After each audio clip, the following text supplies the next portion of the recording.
Do, do, do.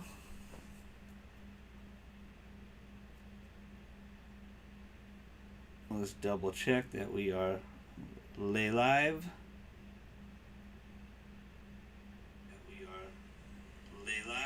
I sound all right. Do one thing. Say one thing, Lou.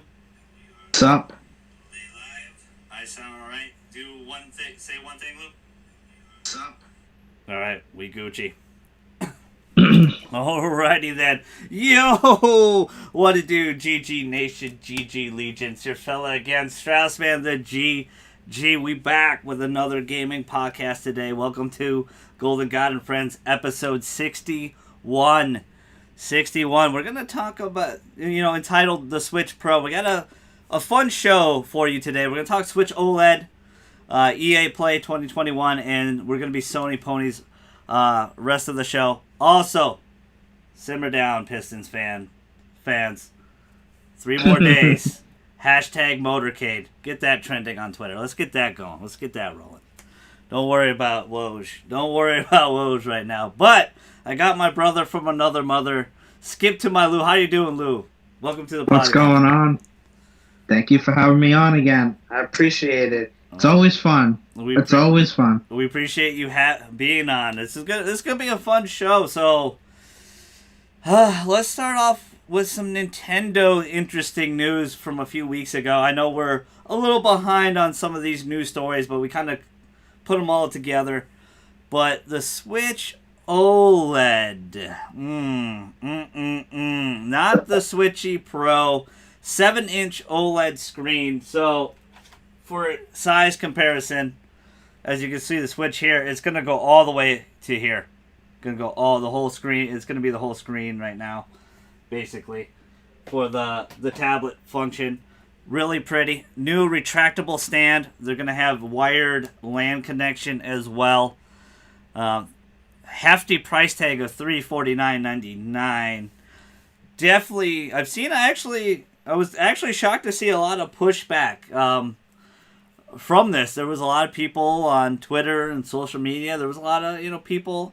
Shout out to Chad the Bearded Wonder texted me, the frustrations of Nintendo a little bit. To me, this seems like a typical Nintendo move, but how'd you feel? I had to laugh when Lou broke the news to me like 6 a.m. in the morning on this one, but I laughed when I saw it on, when he sent the Twitter post about it. I laughed pretty hard about it because it just screamed Nintendo. But how'd you feel, Lou? How'd you feel about the Switch OLED?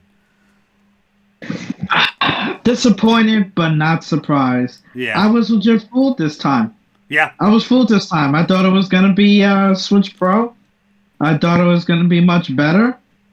Am I surprised by the lack of I guess you would say content with the hype surrounding it? Not really, but I was fooled this time. I was. I want to believe it. Not only you. No, it's just not you. Everybody. I think we all were. We talked immensely, you, me, and JJ, about the Switch Pro rumor for quite a couple years now, I think, on the channel. At least a year and a half. We've been talking about it, and it definitely felt like it was real this year, right? Almost 5-year anniversary with the Switch. We've talked about the Switch being a little bit slower on some aspects because a lot of us have our PS5s now. We're playing our PS5s or Series X's for some of our fans out there. It's really, really a very Nintendo move. It makes me think that the Switch Pro is going to be the Switch 2 at this point, and you pointed this out last time, I think, either on the pod or a live stream, was that it's pretty much going to coincide with Zelda Breath of the Wild 2. I really believe that. I'm leaning towards that now. And I'm thinking, you said it first, I'm thinking 2023 at this point. That's what it seems like to me. I don't know how you feel about that, but that's kind of where I'm in the realm of things. Switchy 2, Breath of the Wild 2, special gold version, possibly, or they'll have something tied with it, maybe Joy-Cons or something like that. I definitely say 2023. Yeah. I don't think that's even ready yet. Yeah, like they didn't seem very like you pointed this out. Like they didn't seem very confident of Breath of the Wild coming out next year, and this game was supposed to come out 2020. So I think there's a lot of things trending towards Switch 2. Bayonetta 3. That's the reason why we haven't seen it yet, because maybe they're pushing the Switch console and they want a better performance thing. It just feels like that they're just now starting to get really started on the new Zelda game. Yeah. So that's what it feels like. I mean, like, well, I don't know. It just not feels running weird. Super well on current Switch architecture. We're talking about architecture all the way back to 2015. Yeah, like we're talking about old shit. No offense to, I know the Switch. Everybody loves their Switchy. If you're getting obviously it doesn't care. Nintendo fans are ravenous piranhas, and I mean that in the nicest way, because the Switch OLED is sold out everywhere. Every time it goes up, it's gone. Nintendo fans.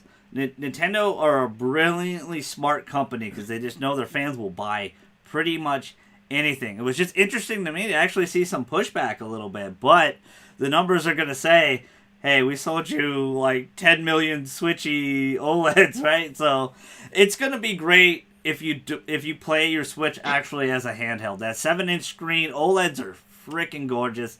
It's going to probably kill the battery. I remember the old school Vitas and the OLED screens were it just pops, you know? That's the big thing on TVs now, right? Is the OLED TV. That's why they're super expensive, because, you know, that's why like they're $2,000, $3,000, because OLEDs are pretty. They're beautiful.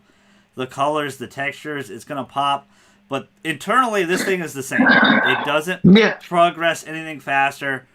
The battery actually might be worse than the current Switch model. The one, not the one I have, but the one that came out with the quote unquote better battery life. But it's a very Nintendo thing to me. I'm with you. I'm not upset. It just screams Nintendo to me. Not gonna get one. You know, I'm gonna wait on till Switchy 2 or Switchy Pro or whatever that Breath of the Wild 2 console's tied to. That's what I'll be getting next for sure. Because I feel like what do you feel about the price tag though? I mean, normally with upgrades like this, you go down in price, right?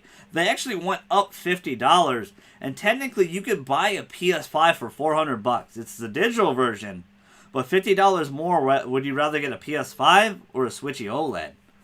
That's going to be the question, right? For a lot of people, it would depend on what's available at the time, right? Because you still got to get PS5s. Yep. You know, so it would just depend. And right now, I think they're both sold out, if I remember correctly. Yeah. In terms of, well, we already know PS5 is sold out. I meant the OLED. Yeah, people buying those things. They're gone everywhere. Every time they go up, every time Mario 64 posts it, it's gone. Yeah, it's ridiculous to me. It's very ridiculous. I don't. But also, they're gonna have an interesting competitor, and I actually don't think they're an actual competitor, because Nintendo, they have a strong mentality of just never budging. Like, they have a really strong, but the Steam Deck for $50 more is an impressive piece of technology. It still has, old NVIDIA 2 chips. I'm not a big, tech guru. I don't know the innards of everything, but it's very impressive what they put in at a competitive price for $400. I think it can get up to $450 or $500 if you get the extra, the bigger size one, right? Like 128 gig one, I think. They got the 512 one. Yeah. I think So, and you can change the SD slot, right? Card. Yeah. Yep. So, I don't know if you can add one, but I think you can change.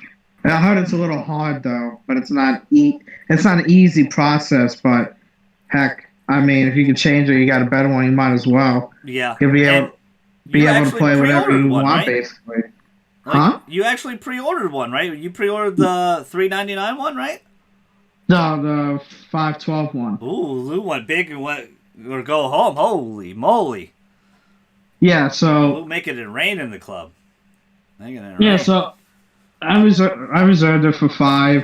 Mm-hmm. I mean, they're gonna let me know when exactly mine will be available. So probably early 2022. Until I hear something that I don't like, I'm keeping it. I'm keeping it. And I think it's everything that I wanted.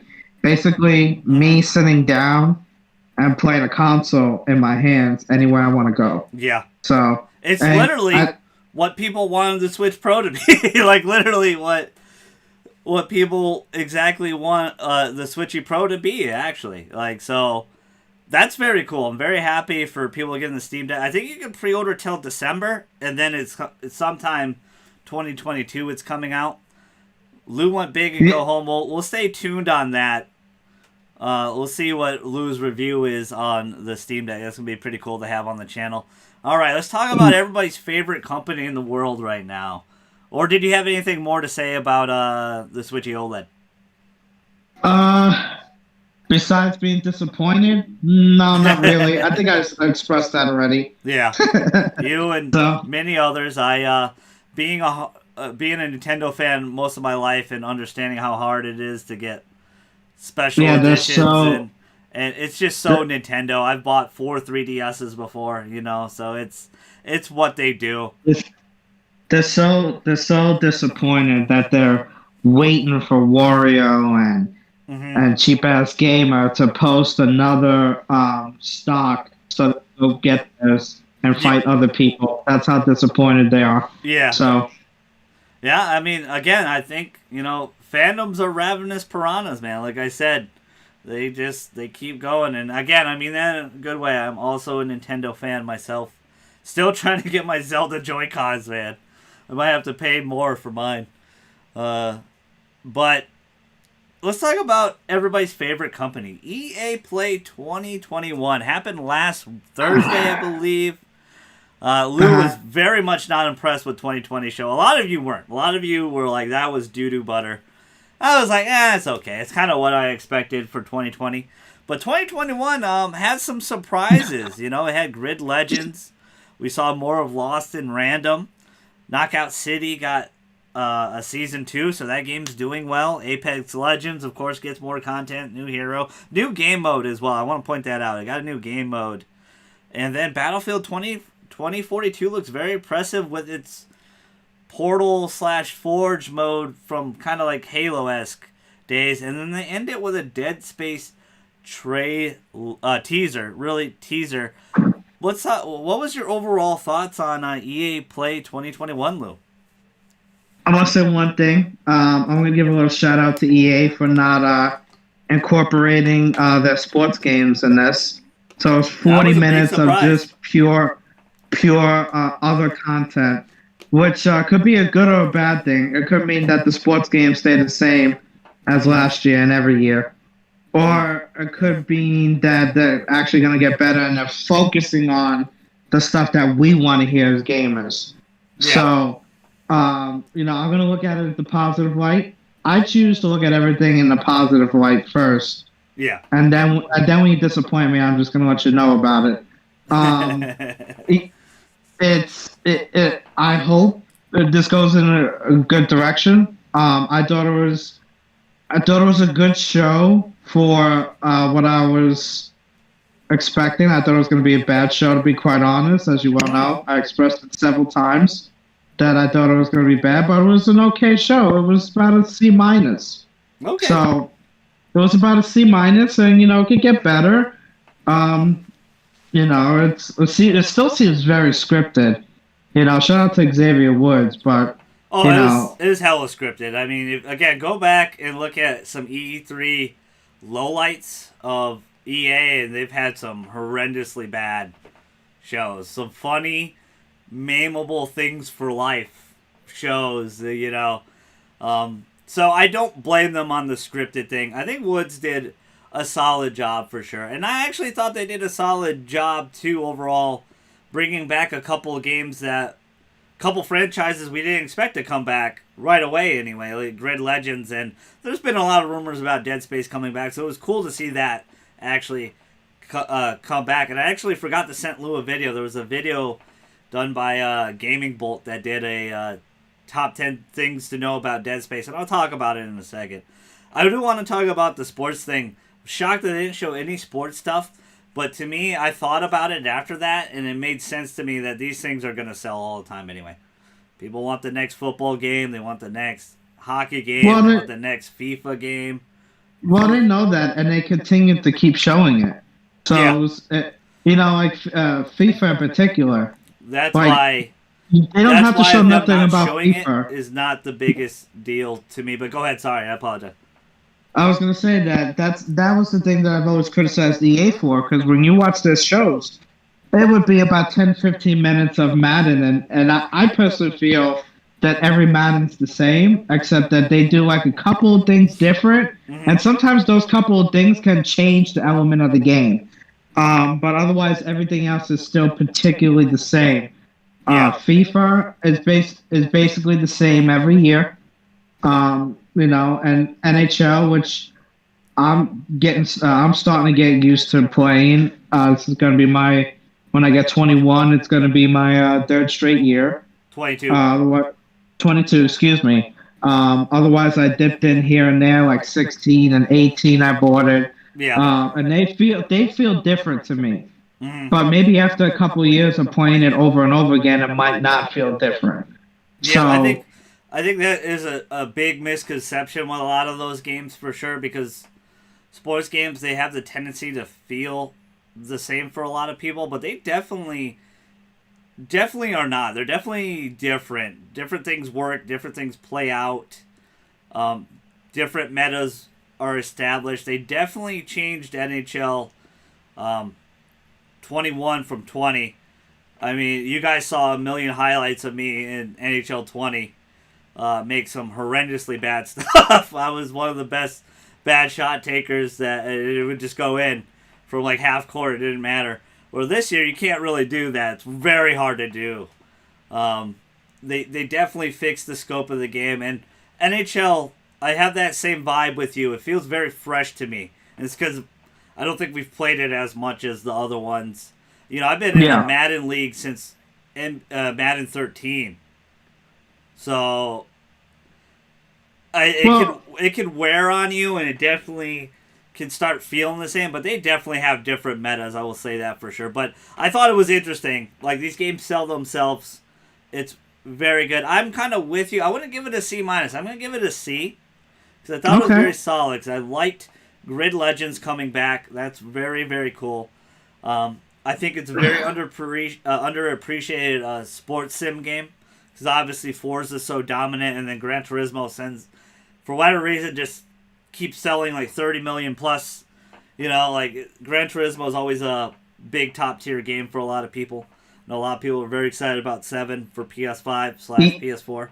Go ahead. Yeah, I was gonna say EA is gonna be a work in progress for me, because I don't trust them particularly too much yet. You're not the only one. You're not the only one. Nobody does, really. Yeah, I know in reality, if we're going back in time, they want to make multiplayer games, and they've expressed that they felt that single-player games are dead. Yeah. And I think they make great single-player games. Yeah. And I hope that they actually make better single-player games, and then make co-op single-player games, like It Takes Two, A Way Out, which I know they didn't make, but they sponsored it, right? They own those studios. That's their studio. Okay, but I hope that they get the general idea and the concept. Star Wars Jedi Fallen Order as well did it incredible. Yeah, and look what they did to that game. Like, no disrespect, that game is good. It's really good. But they did not give the spotlight that they would have for a Battlefront game. Yeah. I mean, my goodness, they had a spoiler for Thanksgiving. So for you guys that haven't played it and haven't seen it, I'm not going to tell you what it is. But go ahead. I'm sorry, Levi. Said it again. I'm with you. I was not expecting that spoiler either in Fallen Order. Like, oh shit! Like, the game just came out, didn't it? Yeah, and they posted it in a commercial during Thanksgiving during a football game. Yeah. Which everyone's watching a football game. Well, not everyone, but a good majority of people are watching a football game. I'd say a good major chunk of people are watching, because they're getting ready for Black Friday. Yeah, So it's kind of like, dang, like, that was a special reveal. That was towards the end of the game. Yeah. So, that was not even shown, not even thought about in the beginning of the game. Yeah. So it's that's the thing is that I hope that they go in a different direction, but because of what I feel like that they are, I'm gonna be a little hard on them for a little while Yeah. because I feel like that they just want to make a lot of money. And don't get me wrong, everybody wants to make money, but I want people that are passionate about making these games because you'll make the money if you're passionate. You know what I mean? It's like it's like an owner who's passionate about his team. If you're passionate about your team, you invest in the team and they'll invest back into you. Yeah. That's the way that I feel. So I feel you. I mean, you have every EA fan or EA people that have been invested in the EA ecosystem. You have every right to be very critical of them. But to me, the last few years, they have shown the tune. They have changed their tune on single player. At least they're showing the steps, in my opinion, of that they're changing, and they're valuing single player games. They're like, whoa, that sold a lot. I know, but we I already know they're working on Jedi Fallen Order 2 right away. Like, immediately, as soon as that game was done, shipped, and sold, they already greenlighted a second one. Because they saw the pre-order numbers, and they saw that it was doing good. That this Dead Space is a remake, built from the ground up, story-driven, that they're going to incorporate some of the Dead Space legacy into, but yet be new and refreshing. I think they have shown that, and then especially with Takes Two and A Way Out, they have given Joseph Fares all the resources and time, and he has, like you said, they invested in him, and he has paid them off completely. Takes Two is a Cinderella story, probably for Game of the Year this year. We'll see if it makes it. I'm gonna chalk it up that it will.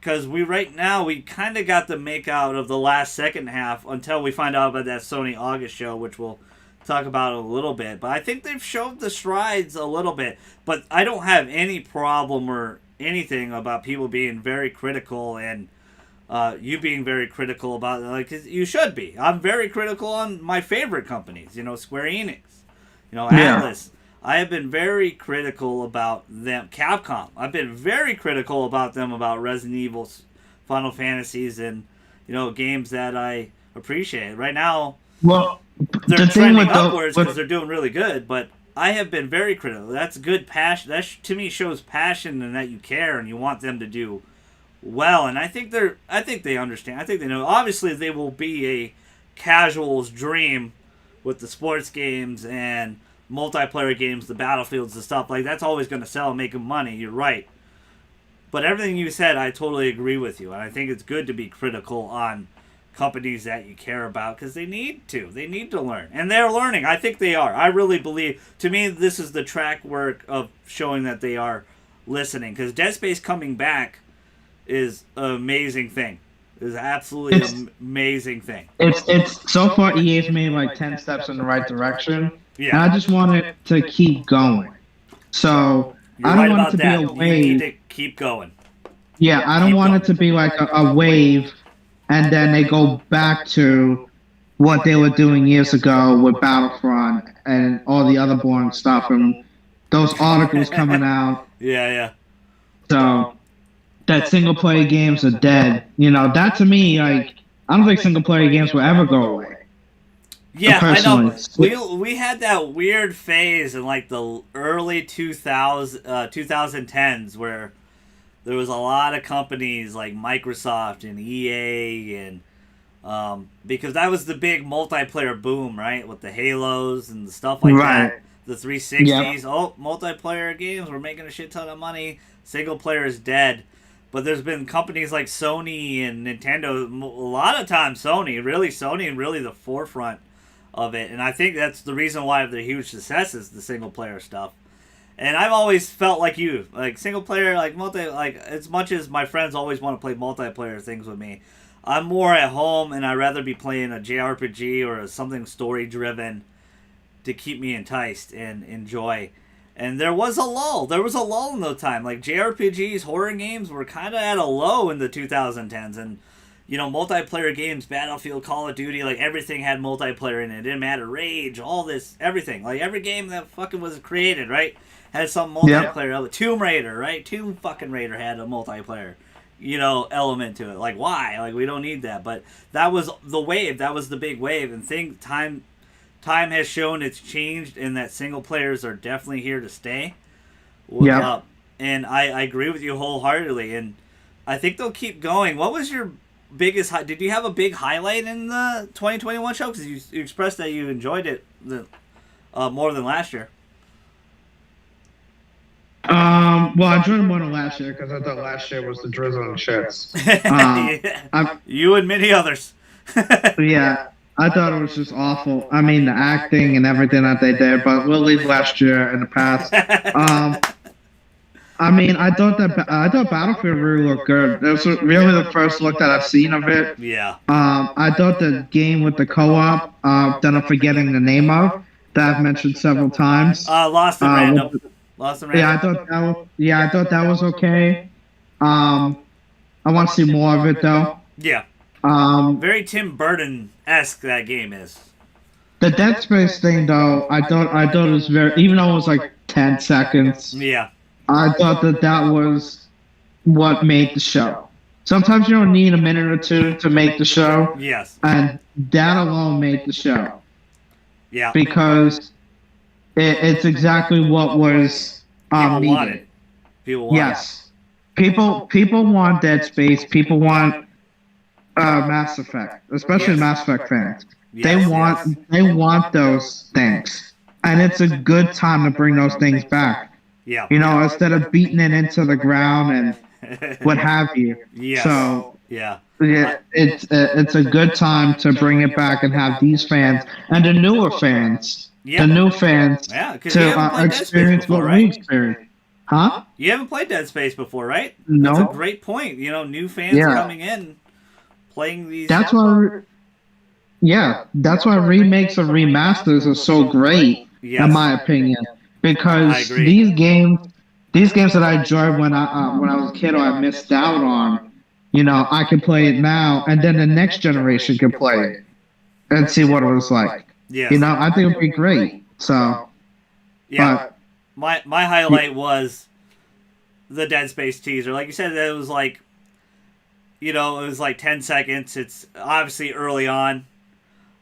They probably have some stuff working on. The 10 Things You Know video was excellent. I'm going to send that to you later. I meant to send that to you today. I was very intrigued by it a lot. I think Dead Space coming back, like what I mentioned earlier about that early-ish 2009, 2010 era with a lot of the multiplayer boom of video games, right? Because everybody got internet. Everybody was playing video games with each other, party chats with 360s, stuff like that. Dead Space was and I mentioned, JRPGs and horror games were kind of at the low, and they've been storming back, now in the 2020, ever since 2015 to 2021 right now, JRPGs and horror games have stormed back in a miraculous wave of great talent and stuff. But Dead Space was the one horror game that kind of saved horror at that time. It was a single-player experience. There was no multiplayer elements, no microtransactions from EA Visceral at all.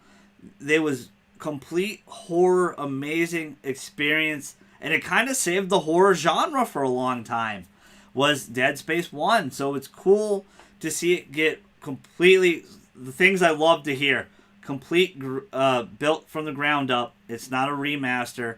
They're not using previous assets. They're completely building it from the ground up. It's going to be next gen, which to me means it's far off. That's probably 2 to 3 years from now. I'm going to even say 2024. I'm going to just put it on 20. Maybe we see it 2023. I'm going to go 2024. They're going to reimagine the story. They directly reference Final Fantasy VII Remake and RE2 Remake in those reimaginings of video game classics. And I agree with you. Remakes are excellent. They're awesome. No matter how you do it. If you do it in a remaster format, if you do it a shot-by-shot like not Gran Turismo. Why do I keep saying that? Or Grand Theft Auto. But if you do shot-for-shot like Crash Bandicoot and Spyro, absolutely love those remakes. Toys for Bob did such, and Vicarious Visions did an excellent job with those remakes that were shot for shot. Or if you do reimaginings like Square and Capcom with, Final Fantasy VII Remake and RE2 Remake and RE3 Remake. And we're getting an RE4 fucking remake down the line. It's a great time to bring these things back because you could appease the old heads and the new heads that are coming into gaming. And I think you nailed so many great points, but I really like the fact that this is next gen only. I like the fact that they're looking to build it from the ground up, and I also love the fact that they're looking towards RE2 Remake and Final Fantasy VII Remake, which shows you that they're going to put a lot of time, effort, and passion, and they're going to connect the universe. I wouldn't even think about Dead Space 2 and 3 at this point. This is going to be a series that's going to come storming back, and then we'll probably get a remake of Dead Space 2 and 3 down the line. I really thought they were going to take the easy way out, kind of like Mass Effect Trilogy. Just get the name back out there, get people excited about it again, which I think was a brilliant move for the Mass Effect because they're clearly progressing towards Mass Effect 4 already. We already saw a teaser of it at last year's Game Awards. Go ahead, Lou. I'm sorry. You've been wanting to speak for a while. I just want to say one thing about the Dead Space. Mm-hmm. Are they reimagining just one? Right now, yes. Don't even think about 2 and 3. But they're incorporating ideas of 2 and 3 into it. Okay. Go ahead. Okay. Because what I was thinking in particular was that they would do a ground up and then do like remasters of 2 and 3. Sort of like the Mass Effect trilogy. Yeah. But, Mass Effect 1 wasn't remade. They just did things, they made things better for 1. Yeah, or remastered. I mean, everybody's trying to put all these things together. Yeah. But they're all very different. A remaster is using previous assets and code and just up-resing. And that's all they did with the Mass Effect trilogy. To the point where they actually lost code. There's actually DLC that's not in the game because, they permanently lost the code to that. And they could not put it back in because they had no file or anything about it. Great point. To me, this is kind of like what JJ said, and I think Capcom's going to do the same thing with Dino Crisis. You completely kind of self-reboot the series. Yeah. And then you forget about the old 2 and 3, and you just make the new 2 and 3. Kind of like what they did with Michael Myers' Halloween right now. They kind of forgot about all the other continuity, and this one's the sequel, right? And now they're doing another sequel of that one. Just think about this as its own game. Don't even think about 2 and 3. Because it's going to come back better than ever. And then I think we will get 2 and 3 as remakes down the line. Or a new vision of them. They're going to start a new canon. And I like that. That is very exciting to me. Again, I would have took it. I would have took the Dead Space Legacy Edition or Legacy Trilogy or whatever, the horror anthology. Maybe that's what they would call it. Space horror anthology. I would have taken that because I just want some Dead Space. But the fact that they're going to actually take the time, spend the resources, and make this ground up and reimagining and incorporate 2 and 3 into it already, it really intrigues me, and I'm very excited as a Dead Space and a horror fan in general. Dead Space saved horror for a little while, and then Capcom came back with RE. With the RE came back better than ever, but I think Capcom's going to do the similar thing with Dino Crisis Remake. I think that's still going to be a legit thing down the line. All right, this second half of the pod, we're going to talk Sony, and we're going to be big-time Sony ponies right now. We obviously gush and talk about a lot of Sony, and we're critical. I think we're critical enough about Sony, but you, me, JJ, Chad, a lot of the guys on the show, we really like PlayStation. We enjoy PlayStation because they kind of give us what we want.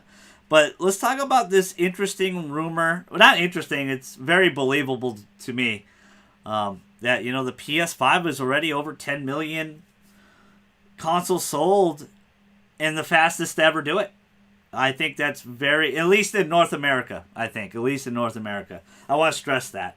And also, it is just a rumor, but it's very believable to me. We'll see when Sony does a financial cycle, and they'll be the first ones to let us know. Yeah, we're crushing it. But I'm pretty. All signs have pointed that they have been. It is the hottest thing. This last 7 months, and it's still going to be the hottest thing till 2022. The PS5 is an excellent machine, an excellent console. Despite if you don't like the look of it, thing runs well, thing's a beast, and it's possibly the fastest selling console in the United States of America. That's pretty effing impressive in my book. Again, rumor, but I believe it. I'm more in the side that it is. It seems very believable to me. What do you think about that, Lou? If that ends up being true, it's pretty damn impressive. Yeah, I think it is true. Yeah. And I think PlayStation is going to gloat about it. Oh, for sure. They gloat about everything except for Last of Us Part 2. JJ, earmuffs. Earmuffs, JJ. Say that again? I said earmuffs, JJ. Earmuffs. Don't listen to this part of the pod. Yeah, well, I mean, it's true, though. They mentioned they saw 4 million in day one, and then they haven't mentioned it again. Yes. So yeah, it's very true. They've been very quiet. And also, great news about Death Stranding as well.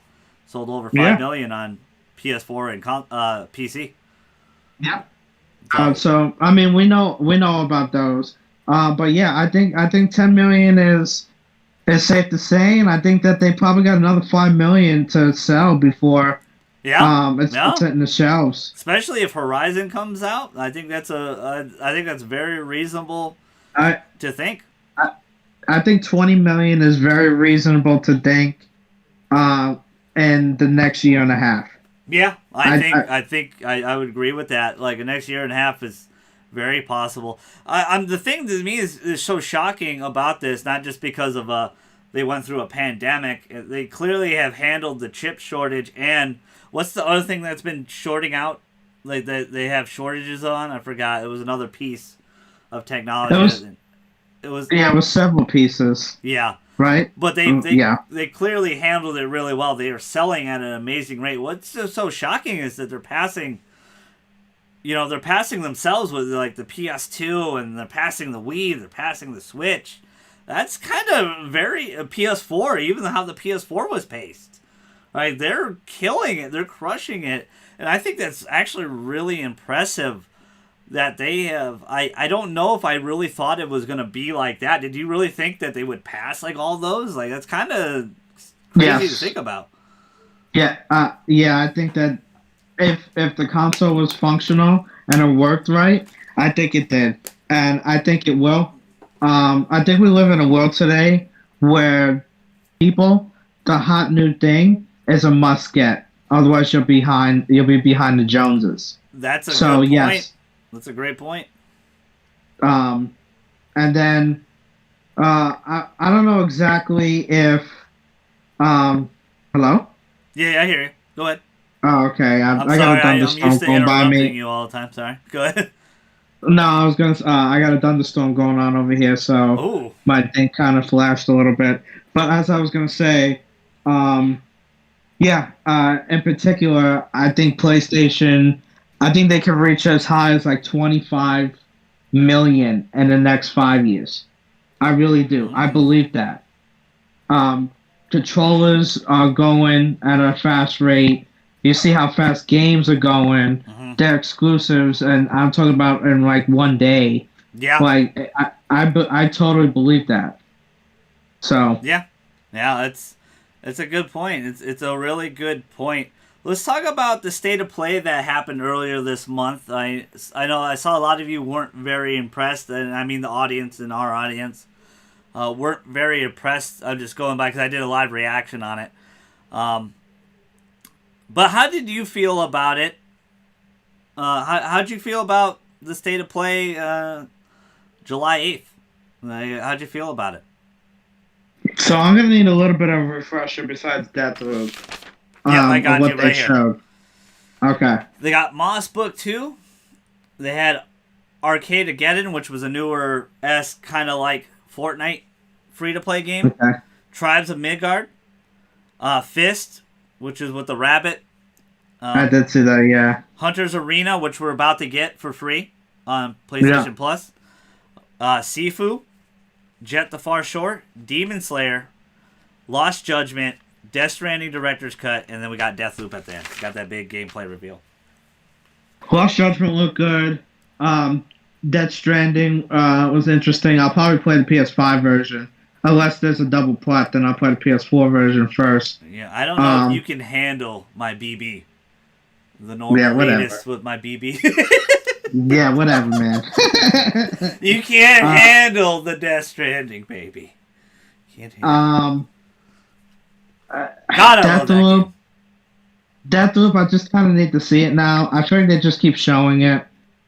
It's kind of getting a little tiresome to me. Yeah. So, yeah. I just need to see it now. You know, I don't care about the. I mean, we've seen gameplay of it. I don't know how many times, right? Yeah. Like, it's like the last 2, maybe 3 shows when it was there.